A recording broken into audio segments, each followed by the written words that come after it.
Hi everybody, we are going to be printmaking today and I wanted to show you what it would look like. So at the printing stations you have a tray, you have this thing, it's called a brayer, and you have some ink.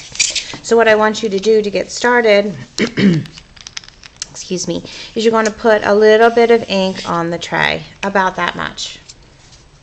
You are going to roll the brayer in the ink.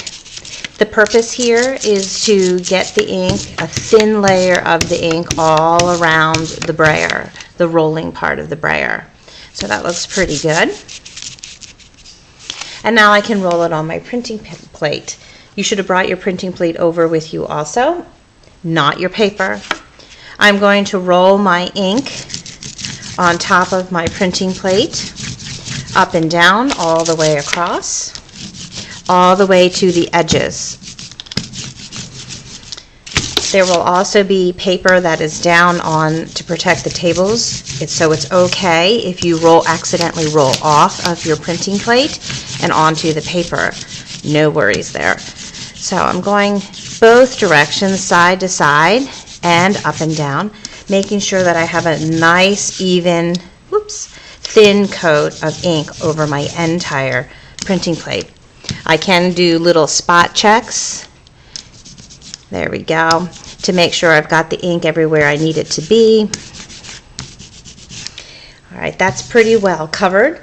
So now I'm going to leave the brayer in the tray, so only the rolling part is in the ink and the handle's out, that way the handle stays clean.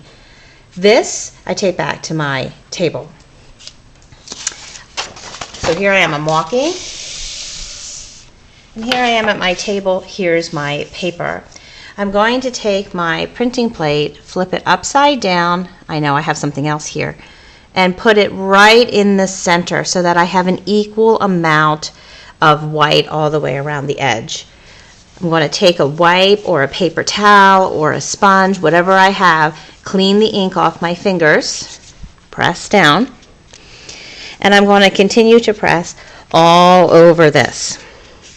Something else you can do is you can also slide this and flip it over, and you can rub on the back of the paper, but you have to make sure that your table is clean, otherwise it'll pick up any ink that you've gotten on your table.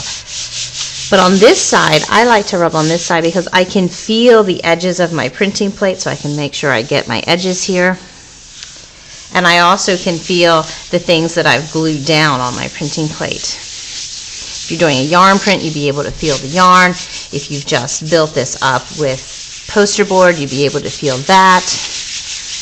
All that kind of stuff. Even if you're doing a linoleum easy cut, you can feel your stuff on there too. And I don't know if you can see or not, but I can sort of see my image. I guess you can't see that. Anyway, I can tell that I've got a fairly good amount now of pressing done, so I can check a corner. So I'm going to pull back a corner.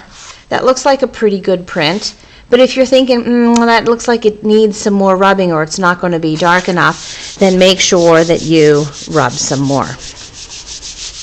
The corners and edges seem to be sometimes a problem for some people, and of course other people have problems in the middle, so I can't pinpoint what it is. Make sure you do the whole thing.